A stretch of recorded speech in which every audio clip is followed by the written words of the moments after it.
ছয় ছেলে মেয়ে পেল না, কার হাতে ধর্মেন্দ্র দিয়ে গেলেন পাঞ্জাবে থাকা ৫ কোটি সম্পত্তি। পাঞ্জাবে অভিনেতা ধর্মেন্দ্রর পৈতৃক সম্পত্তি তার কোনো সন্তান উত্তরাধিকার সূত্রে পাবে না। অভিনেতার মৃত্যুর বহু আগেই তা তিনি দিয়ে গিয়েছেন পরিবারের এক বিশেষ সদস্যের হাতে। বিস্তারিত থাকছে এই প্রতিবেদনে। বন্ধুরা, চ্যানেলে নতুন হলে চ্যানেলটি সাবস্ক্রাইব করে রাখতে পারেন ও ভিডিওটি শেয়ার করতে পারেন। প্রবীণ অভিনেতা ধর্মেন্দ্র ২৪শে নভেম্বর মুম্বাইয়ের জুহুতে তাঁর বাড়িতে ৮৯ বছর বয়সে শেষ নিঃশ্বাস ত্যাগ করেন। ভারতীয় চলচ্চিত্রের ইতিহাসে অন্যতম জনপ্রিয় এবং সফল অভিনেতা ধর্মেন্দ্র তার মৃত্যুর আগে যথেষ্ট সম্পদ অর্জন করেছিলেন। তার সম্পত্তি নিয়ে জল্পনা কল্পনা চলছে।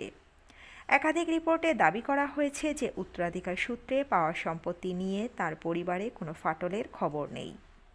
তবে তার সন্তানেরা পাঞ্জাবে থাকা ধর্মেন্দ্রর পৈতৃক সম্পত্তি পাবেন না। কোটি কোটি টাকার সেই জমি অভিনেতা জীবিত থাকাকালীন অন্য কারো হাতে রেখে গিয়েছেন।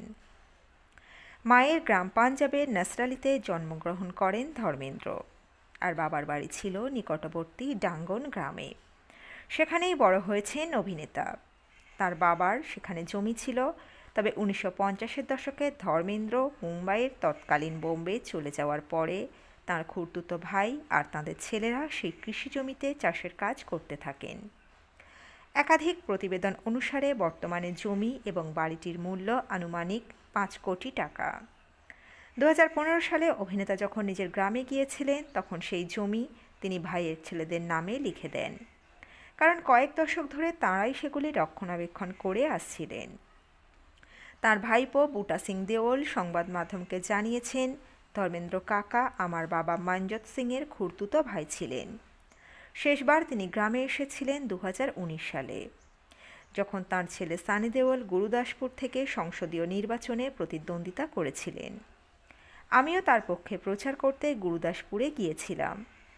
তার আগে তিনি ২০১৫-১৬ সালে গ্রামে এসেছিলেন, যখন তিনি আমার বাবা মনজিৎ সিং এবং আমার কাকা সিঙ্গারা সিংকে ১৯ কানাল ও ৩ মারলা জমি হস্তান্তর করেছিলেন।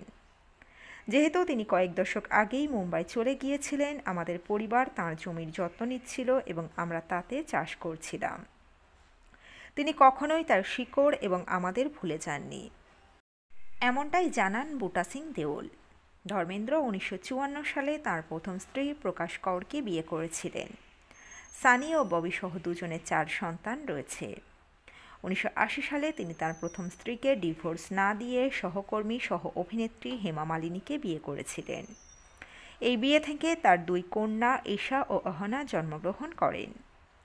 মৃত্যুর আগে কয়েক সপ্তাহ ধরে ধর্মেন্দ্র অসুস্থ ছিলেন এবং নভেম্বরের শুরুতে তাকে হাসপাতালে ভর্তি করা হয়েছিল। ৯০ বছরের জন্মদিনের আগেই তিনি ইহলোক ত্যাগ করেন।